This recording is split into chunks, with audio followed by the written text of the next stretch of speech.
Direct from Montreal, Canada, this is Rock Talk with Mitch Lafon. Rock Talk with Mitch Lafon. Welcome to Rock Talk with Mitch Lafon. Joining me on the phone from the band Loverboy, it is singer Mike Reno. The band is coming to Montreal on June 20th, 2020, of course, for a very, very important gig called Strangers in the Night. And Strangers in the Night is a charity event with money being raised for the Lymphoma Canada and Friends for Mental Health. So we discuss that charity event, and of course, a charity event is essentially what got Loverboy back together as a band in 1991. They were playing a cancer benefit, and from that benefit, they sort of said, you know what?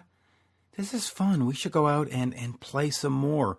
And here we are all these years later, you know, almost, 30 years later, and the band is still going strong, still sounding great. So charity events, very important in the history of Loverboy, but also very important for these charities. In this case, Lymphoma Canada and Friends for Mental Health. For more information on the gig, please head over to strangersinthenight.ca. That's strangersinthenight.ca. A great gala benefit. Anyway, I will be there that night. So will Jeremy White of the Beat 92.5 in Montreal, because, well, we do a lot of shows together. So you come on out, come and see a great evening of Loverboy. There's a great dining. It is a a gourmet gala. So there's all kinds of great food, and of course you're raising money for a great cause. But on that, let me get over to Mike Reno. Here he is, from the band Loverboy, the one, the only, Mike Reno. We are speaking with Loverboy's frontman, Mike Reno. He will be in Montreal for the Strangers in the Night benefit gala on June 20th. It benefits Lymphoma Canada and Friends for Mental Health. And I can hear, Mike, you're in the back. You're just getting excited to talk about this, I can tell. I'm super excited to talk about this. Yes. So Strangers in the Night. Wasn't that a big song, Strangers in the Night? Yes. So maybe you'll have to work up a cover version for that. But let's talk about this benefit. They've had all kinds of great people out there. They've had Styx and Culture Club and Sheila E. and so on and so forth. And it is for, like I said, Lymphoma Canada and Friends for Mental Health. Talk to me about the importance of not just playing regular Loverboy gigs here and there, but also once in a while coming out and saying, hey, you know what? We're going to support a good cause. We do. Loverboy has a thing we do every year, too, called Loverboy's Rockin' for Research, which benefits JDRF, which is another good cause for juvenile diabetes. You know, we like to do our part, pitch in, when we can. And this is just one of those times. We're happy to be there, really. Yeah, it's going to be great. Really looking forward to it. Yeah, and you haven't been in Quebec in the last couple of years. I think the last time I saw you was in Saint-Hyacinthe. It'll be nice to have you back. Let me look back in the history sort of the band. Since we're talking charity events, back in October of 91, you did a charity event with Colin James and Brian Adams for the Brian MacLeod, for Brian MacLeod, who was in the Headpins and, of course, Chilliwack. He was affected by a brain cancer and was fighting that. Talk to me about that event and going back and getting involved. And after the band had broken up, and I guess somewhat acrimoniously, you said, you know what? This cause is bigger than our fights. We need to be there to support this. And talk to me a little bit about that day and that event. Well, at the time, just to be clear, we never really broke up. We were just waiting for people to get some of their ducks in a row, like record companies, radio stations at that time. I don't know if you remember this, but right around that time, radio stations, basically all they wanted to play was grunge. They thought that was like the next coming of the Beatles kind of thing. So they just dropped everybody, including like ZZ Top and Styx and Journey. And then the record companies decided they didn't want any more records, so we all just went, well, what's going on here? Let's just take a little break and find until everybody comes to their senses. So at that time, we had a lot of time on our hands, and a friend of ours who I'd worked with for many years wrote songs together. Some ended up on Loverboy albums, co-writes. Brian MacLeod got really sick, and he was really trying to get better. And as you know, sadly, with some different ailments, they don't provide any care for you if it doesn't qualify for, payment. Like some things fly under the radar and they don't have any money for them. So we had to raise some money for him to get some special help, with his cancer. And in doing so, we realized how much fun it was, just to play, whether or not record companies had it together or not, or whether or not radio stations were ever going to play us again. We enjoyed playing. We enjoyed doing it for Brian. We also enjoyed playing for ourselves, and it just came so naturally. We just banged off a set that we'd played for years on the road, and it just felt so good that we looked at our managers, and as we walked by back to the dressing room, our manager was standing there, and he went, "Should I start booking some shows or what?" And we just kind of laughed and said, "Yeah, go for it." So it was kind of like one of those sad times for us, because we were doing a favor for a friend who was, really sick. But it also it was all about music, and Brian MacLeod was all about music. He had a recording studio in his boat. Him and I had cut a lot of songs down there. Some of the other guys in the band worked with him. We'd been in the studio on different projects together, working as songwriters and producers. It was a really sad time for us, but it all turned out great for us. And sadly, he didn't make it past the experimental stages of this medicine. So, but it's really, really a sad time, bittersweet. Yeah, it really is. I do want to, and I'm going to move on respectfully. I do want to ask about what you just brought up about record companies, because you look at bands that are on the road in 2020, the Loverboys, the Def Leppards, the Poisons, the Motley Crue, the Kisses. The death nail has been driven into their coffin in 87, in 89, 92, 95. What is it about your music and that music, that arena rock, that survives through all these trends and survives through all the, they're old and we don't, because there's only sort of these bands that do this still? Well, I don't know about you, but I find 80s music quite refreshing. It just sounds good. It's got a big, wide scope of interesting topics. You can understand what's happening. You can hear the melodies. You can hear the music. It's something that I think is going to stand the test of time, and looks like still is, because we've never been busier, to be honest with you. And, it's like, I'm sure it's just all about the music, Mitch. It's all about the music. And at the time, I think the record companies we're basically just jumping on a bandwagon kind of thing. It's like, when the Winnipeg Blue Bombers are winning, everybody's in, and when they're losing, everybody's out kind of thing. It's kind of one of those kind of things. Or you could say the same thing for hockey teams. But it's kind of sad to see people do that. They left the whole scene because they just thought one thing was going to be the only thing. And it says a lot about the industry at the time. And, I've never been a big fan of record companies anyway, so they tend to loan you a bit of money and then strip the money away for the rest of your life. You mean you're not a fan of recoupment? Well, recouping is one thing, but taking 50% of everything for eternity is another thing, right? Yeah. Paying back a loan is paying back a loan. That doesn't mean that they still own the house. You know what I'm saying? And then record companies, they loan you the money to buy the house, and then you pay it all off, and they still own the house, so to speak. Yeah. And I think anybody who's from the music business will probably understand that statement. So well. One of the organizers of Strangers in the Night, the mayor of Pierrefonds, Jim, is a huge Kiss fan. To die for a Kiss fan. Of course, you got your start with Kiss in 1979. You got to open a show on their Dynasty tour. Talk to me a little bit about that experience. I know in previous interviews we've talked about it, but for this one, talk to me about that experience, getting that call, and then realizing, oh heck, this is not the high school cafeteria we're playing. This is it was the Coliseum, I guess it was. This was the Vancouver Coliseum. You were right. It was something that just kind of happened, and it was kind of an interesting story because at the time Kiss were coming to town to play an evening show, and one of the bands that was supporting them that was supposed to open the show couldn't get across the border for whatever reason. We didn't know the reason, but we assumed it was probably because it was the New York Dolls. And I guess they were all friends from New York because Kiss and all the guys probably formed Kiss in New York and then course, the New York Dolls at the time were kind of a punk band that were doing quite well. So they brought him on tour with them, but they wouldn't let him into Vancouver. So we got a call from our manager saying, "What are you guys doing?" I said, "Well, we're just practicing like we're always doing. Writing out some new songs, writing. What do you have in mind, Bruce?" And he goes, "This is Bruce Allen I'm talking about." He says, "I want you guys to get your stuff together. You're playing tonight at the Coliseum." And we went, "We're what?"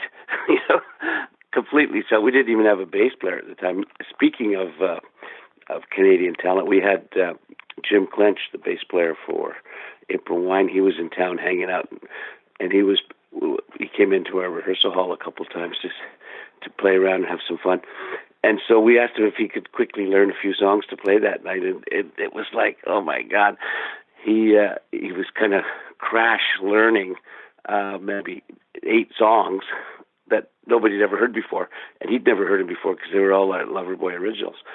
So all we'd ever played in Loverboy were originals. So we were doing a thing where we'd go over to him between songs and go into his ear. It's just the one that goes boom, boom, boom, boom on bass. You start it. Go ahead. He looked like a deer caught in the headlights. And but it was, one of those things. The place was full of people, ready to rock. And the cool thing is, I've been to some concerts at the Coliseum before, and if the warm-up band didn't do very well, they got booed off the stage because Vancouver's a brutal audience, right? Especially back then. So I felt pretty good that, we got a pretty good response, but we didn't get booed. And I thought, wow, that was a victory. But the whole thing kind of went by. I was in shock myself for the whole 45-minute set. And as I walked off the stage, I couldn't even remember what I'd done. So. That's a great story. And yeah, let me get over real here quick to an album that marked me, was loving every minute of it back in '85. One of the things that I find remarkable about that is that it's so uniquely Canadian in the sense that you were at Little Mountain Studios. You've got Bryan Adams and Jim Vallance writing the song Dangerous. You've got Mutt Lange on the title track. When you think of the Canadian scene, all those guys, that studio, that city, all these people working together, sort of helping each other out in a sense. Talk to me a little bit about that moment, that album, and what made Little Mountain Sound Studios sort of the international place that it became and its massive drum sound. Well, you know what? It was a mecca for rock and roll in Canada at the time. It just so happened that there was 2 recording studios side by side and a few other studios that were used for editing and doing commercials and stuff. But the 2 studios side by side were in between a large bay where they used to load in. It would have been, if it was a business of some sort, they would have loaded in all their product in this bay. And it was between the 2 recording studio rooms. So if you ran some microphones and speakers into that bay, you could record a whole thing. And what they found out, and this was Bob Rock, who's become a famous producer since then. He was started off as not only a guitarist in a great Canadian band, but he was to help pay the rent. He was a sound engineer, and it turned into be a great sound engineer. And he came up with some ideas, him and Bruce Fairburn, to send some microphones to I guess it would be to play the drum sounds into that room, and then set microphones up to record the sound back again. So it was quite an interesting technique, and they came up with it, and they made it sound great. And after a few records came out of that area, that the whole studio, Little Mountain, people were dying to have that sound. It just became the sound of the early 80s. And we were lucky enough to be living here, and we had the connection, and Bruce Allen was handling Bob Rock, and Bruce Allen was handling Brian. Brian Adams. And he was handling Brian Adams. He was handling everybody. And so the whole thing came in, and when we needed songs, people would just send us songs. We'd try out some songs. We'd play some songs. We mostly wrote our own songs, but every once in a while we'd hear a song and go, can we try that one out? And we were at the stage right when we were in need of one more song, and we really wanted something that would probably be a single. And Brian was working with Mutt Lange at the time and had worked with him a few times, so Bruce Allen had known. And he'd mentioned to Mutt Lange that Loverboy needs a song. He says, I got a really good one right here. I'm just I just finished. I'll send it to you," which is really cool. But the thing is, this is before you could send it like email. You could send music in email. This before you could. There was no cell phones. I mean, believe it or not, there was none of that kind of stuff going. The internet hadn't been created yet. So basically, he had the song recorded, and he played it in his studio and held up the phone. We, on the other hand, had the phone, and we put it on speakerphone and recorded it onto a cassette. And then we sat around and tried to figure out how to play this song. And, so really wasn't the best circumstances, but we managed to get into the whole groove and get into the lyric and get into everything. And we recorded it as a band, and it became, the name of the album. It became a big song for us, and still is a big song for us. So, and it was kind of the workshop. Bon Jovi were in there, Aerosmith came in there, Motley Crue came in there. I mean, it was just one band after another, and it was just this place. I mean, I used to stop in there just for coffee, just to say hi to some of the bands I've known over the years. It was kind of, if I wasn't working and I was home, it was the place to stop in on go downtown and head Little Mountain to see who's there. It was always fun. You could always sit in and listen to somebody. Yep. And even back in the day when AC/DC and everybody were recording, we would do all these chant things like, "Thunder, oh, oh, oh, thunder," for the records. Just because there was like 10 of us standing and having a coffee, and they went, "You guys come on in here. We want you to sing a song." So we'd put so you're on the Thunder chorus? Absolutely. Oh, there you go. Because I know on Motley Crue, the guys from Jack Blades, from Night Ranger, Steven Tyler, and Bryan Adams, was a famous picture of them doing, the backing vocals for the Dr. Feelgood album. So you're on the AC/DC album.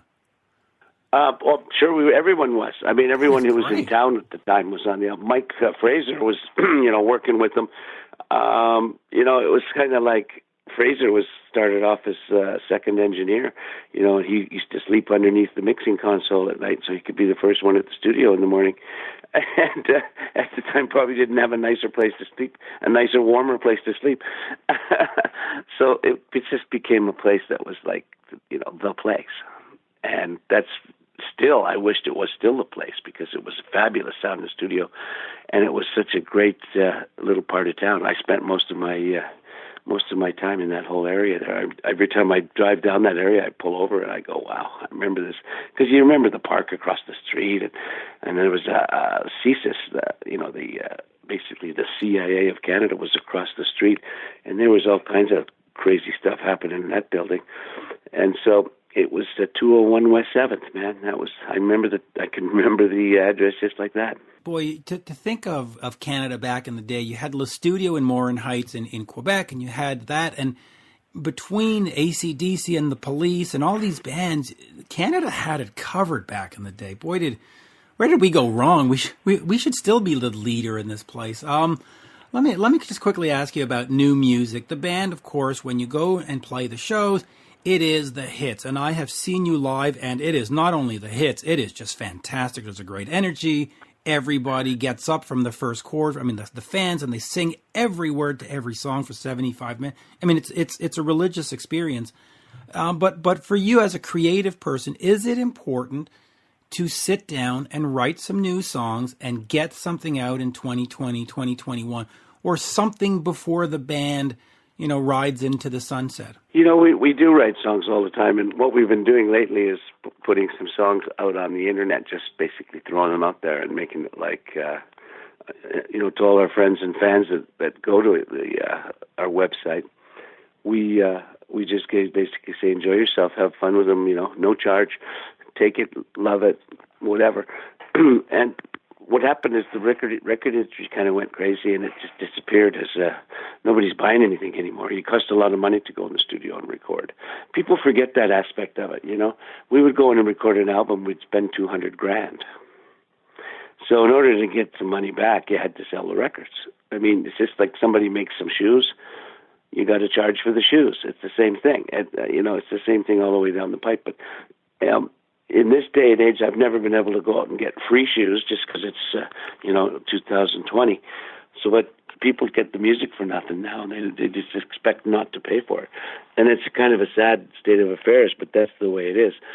So consequently, we're not super excited to sit down and go in the recording studio and run up a big bill. knowing that nobody's ever going to buy these things. I mean, I know for sure that groups do record, but I know for sure also that none of them ever sell anything or make any money. It's just a sad state of affairs. And, I'm not even jaded about it. It's just I've accepted the reality. So I'll give you an example. I've just recently written a song for Top Gun 2, hoping that it would be put on the new album or in the new movie. And I wrote it with the guy who wrote Eye of the Tiger for Survivor, and a lot of the 38s. Jim Peterik. Jim Peterik. Yes. So him and I went in the studio. We were writing for a day in his place in Chicago, and then we went and organized a whole band to go in the studio and cut it the next day. And then that night I sang it, and then we mixed it, and we mixed it again, and then we made it sound fantastic. And I had my managers and his manager both. We sent them into the person involved with the music for the new Top Gun movie, because we were writing it for that movie. So we had all the lyrics were just perfect for a movie about jets and being in the military and all that. And we never even heard a word back from them. And that's just the way the music business is going right now. At least in the old days, we would have got somebody said something to us, like, thanks, but we're not going to be able to use it or something. Now, I'd be completely surprised if it turns out in the movie, and I'll be very happy about it, but nobody's contacted us either way. So we're writing, we're always writing, and we're recording, we're working, and we're touring. I mean, I've never been this busy. We're I got a few weeks off right now, which is awesome. And then it's just going to be go, go, go. So it's not like we're not recording. We just record when we feel like we can and when we got something to say. And just for folks that don't know, Jim put out an album last year called Winds of Change with a song with Mike called Without a Bullet Being Fired, which to me was one of the best rock songs I've heard in the last decade. It was just a great, great track. Is that the same track that you went to Top Gun 2 with, or did you write an other? Yes, it is. And I knew he was going to put it on his record, but then we initially wrote it for that, and that's kind of why we were hoping for, because it would have been big on it. Top Gun, the new Top Gun movie is probably going to be fabulous, and everybody's going to go see it. So that would have been a great little thing for us. And thank you for telling me that you enjoyed that song. Oh, dude, I love it. I love Jim. I talk to Jim every so often, and that's just a great, great track. You did mention quickly when we were talking about Little Mountain, Bon Jovi coming in and so on and so forth. One of the last sort of chart singles for you was Notorious, which of course was written by John Bon Jovi and Richie Sambora. Was that one of those where they sent you the track and you said, okay, let's make it Loverboy? Or did you sit in a room with John and Richie and you sort of sussed this out and go, well, is this going to go on a Bon Jovi album? Is this going to go on a Loverboy album? Do we send this over to the Kiss guys for their... Talk to me a little bit about Notorious and what's sort of the story there. Well, Notorious was with Paul. When Paul Dean was in the room, he went down to New Jersey to their studio, and he worked with them and came up with a lot of the song. And then when he brought the song back, I came in and I rewrote a bunch of stuff and added a few parts, so it was kind of a co-write between the four of us. And it was just one of those things that happened. Paul went down hoping he could come up with something, and they started on something. Then it sounded really good, so he brought it back, and we started recording it. I finished helping write it, and then we recorded it, and it was just a high energy rock. We did a video for it. It was a really fun song. We play it every night, but people get a kick out of it. It's a great song. I mean, tell me one Loverboy song that's not great. Now oh, really? I'm telling you, when you see the band live, it's great. And of course, you'll see them at Strangers in the Night in June, on June 20th. I will leave it at that. See, and no red leather pants questions. I said to somebody, I'm going to interview Loverboy, and they said, ask him about the red leather pants. And I'm going, no. They've probably been asked that 87,000 times. He'll punch me if I ask him that silly question. But thank you for not getting into the red leather pants, which were, by the way...